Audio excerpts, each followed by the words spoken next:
So this is Joe Leigh here for Seconds Out. Delighted to be joined by Jeamie TKV. That's right. In the last 24 hours, you've signed an exclusive long-term promotional agreement with BOXXER, Ben Shalom, Sky Sports. It must have been a crazy 24 hours, obviously, to start the new year. So first of all, congratulations.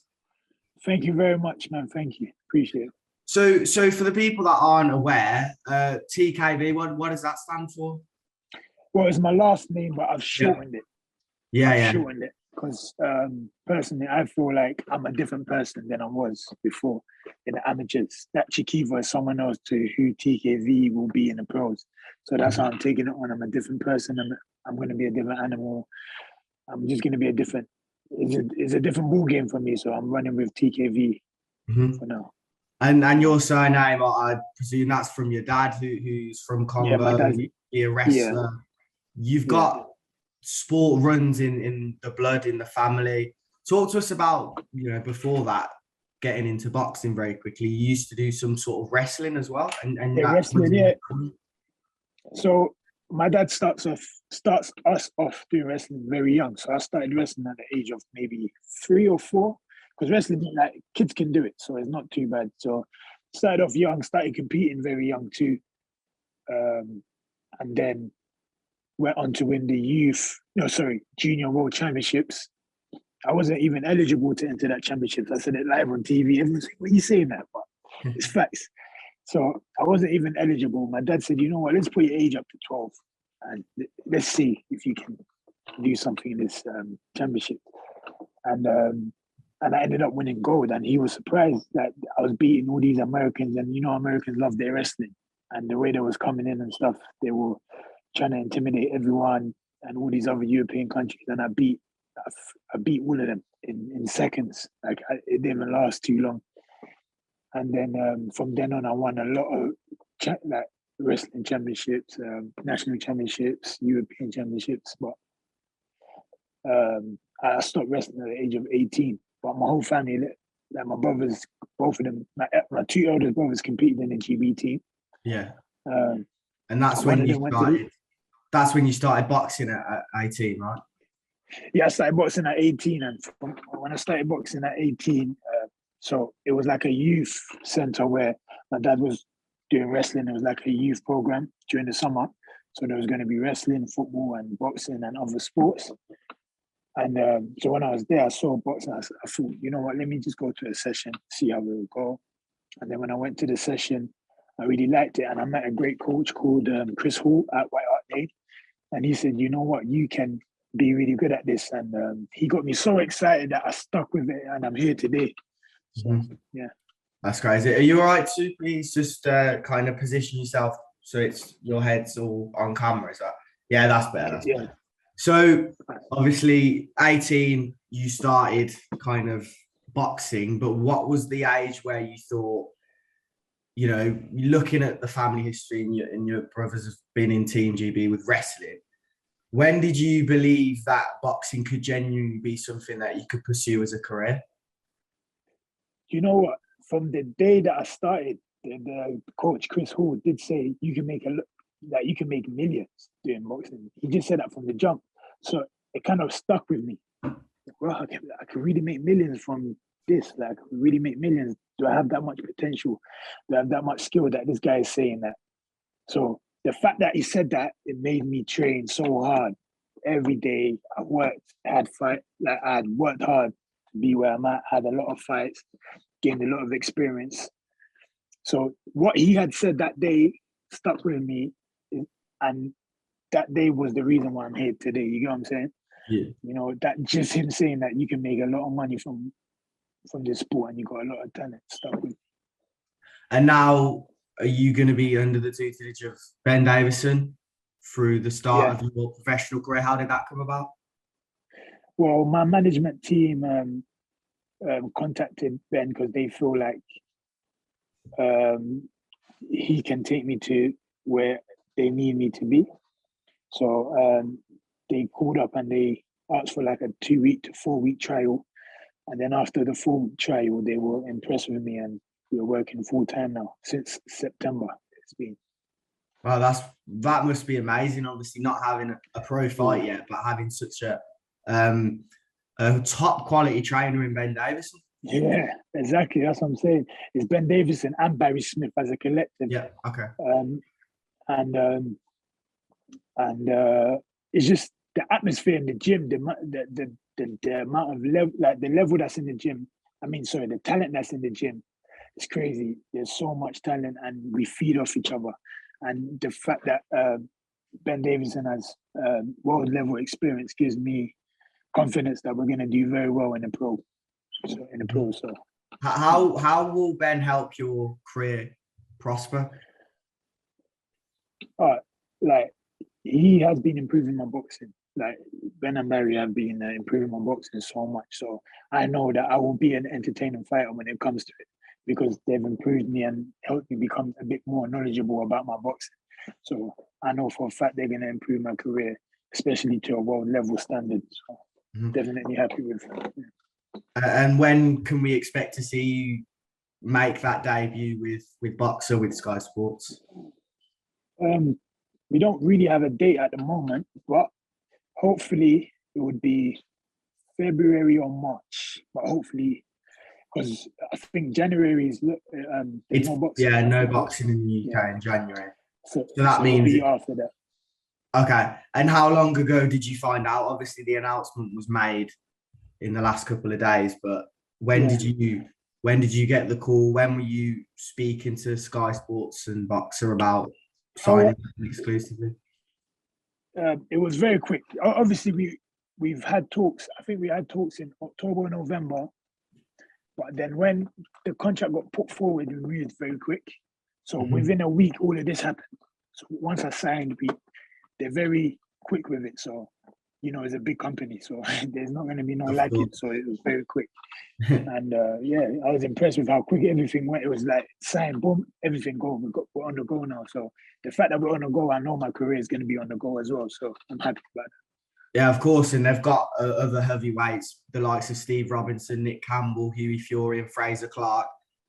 Yeah. Excluding Hughie Fury, he's kind of a much higher level right now. Of course. I saw, I think it was on a written article, you said in the next 12 months, you're looking for kind of domestic titles and stuff.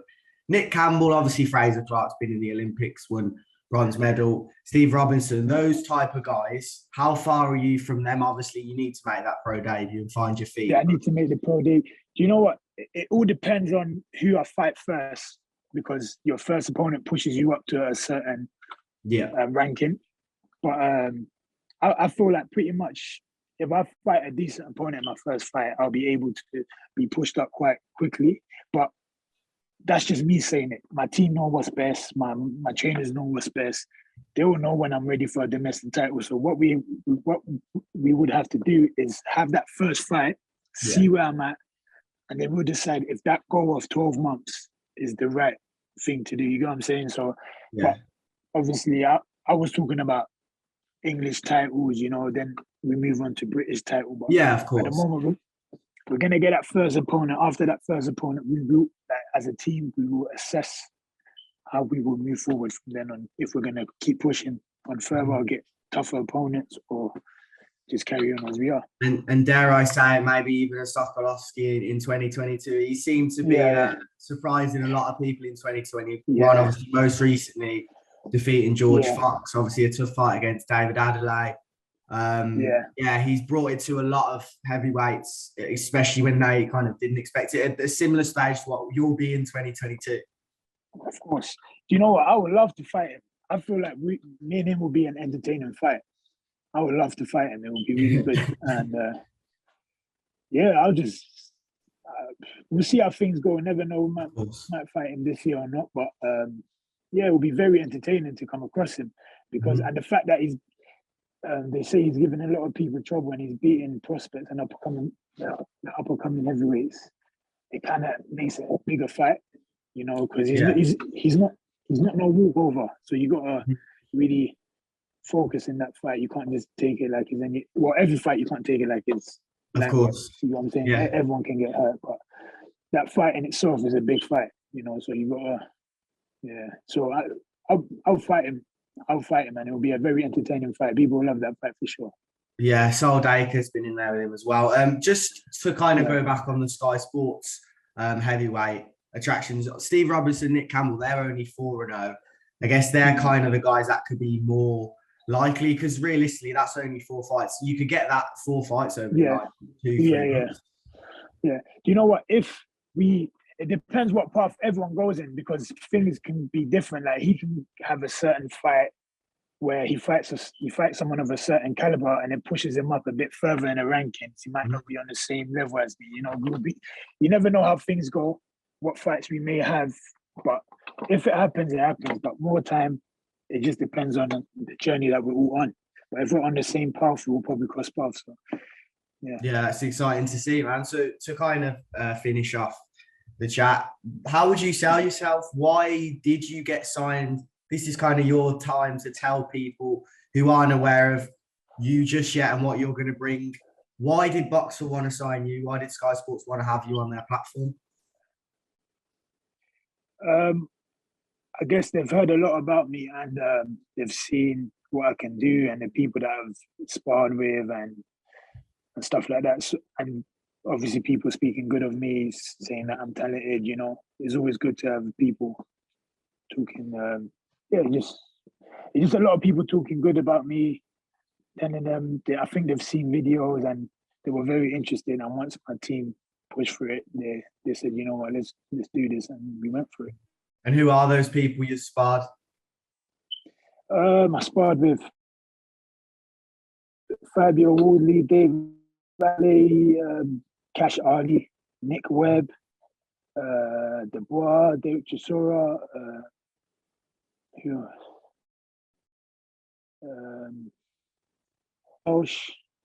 there's a lot of names I'm missing. There's a lot of good ones in there. I'm just going to quickly pick off the Derek Chisora one. There must have been some sort of interesting story you took away from a spar with him. No, hey, do you know what? Chisora's a very nice guy. I like Chisora on a personal level. He's a very good guy. There's nothing bad to say about him. But our spars are really good. I used to spar him when I was like maybe 21. Okay. And yeah, the spars were always good. Very strong guy as well. But yeah, that was very, very good. And last question I have for you, just a completely random one, to be honest. But obviously, with the wrestling background that you do have, and obviously going into boxing, do you ever think about mixed martial arts, anything like that? You know what? People always ask me this, like, would you ever get into mixed martial arts? But I always tell them that is one sport I will never do, just because you have too much things to worry about. Wrestling, I already have grappling to worry about. Boxing, I already have punching to worry about. Mixed martial art, you got people using elbows, legs. I ain't involved in all of that. I ain't trying to get that hurt. You know what I'm saying? So there's too much to worry about. And I feel like you have to learn a lot. Even though I do have wrestling and boxing, I would still have to learn how to kick, how to defend kick. So I would have to learn. It will be a lot of learning. And to learn a new martial art, it doesn't take a day or two. It takes a while. So it won't be as easy to make that transition, but it can be done. But it's not something that I look forward to. But if an opportunity comes and they said it will be the right move, I'll do it. But for now, it's not something that I would look to do, yeah. Well, you never know. Appreciate your time. Just to end it, by the end of 2022, who do you think will be the world heavyweight champion? We can have two. We'll say the WBC, obviously, Tyson at the moment, and then the rest of the belts which Usyk has currently. But at the end of 2022, who do you think they'll be with? You can pick. You can have undisputed if you like. Two, yeah. Okay. All right. Do you know what? I would say Tyson Fury would be undisputed. If not undisputed, him and Anthony Joshua would be world champ. Will both be world champions. But if I personally feel like Joshua is people are underestimating Joshua, I still feel he can beat Tyson Fury. I still feel he can beat a lot of people because people underestimate him, but he's still got a lot of power where he can still hurt people. He can still do something. And so possibly it could be AJ undisputed world champion or Tyson Fury, but I personally think both of them will be world champions by the end of the year. Thank you for your time, man. Appreciate it. And everyone watching, look out. Jeamie TKV 2022. This is looking like a good one.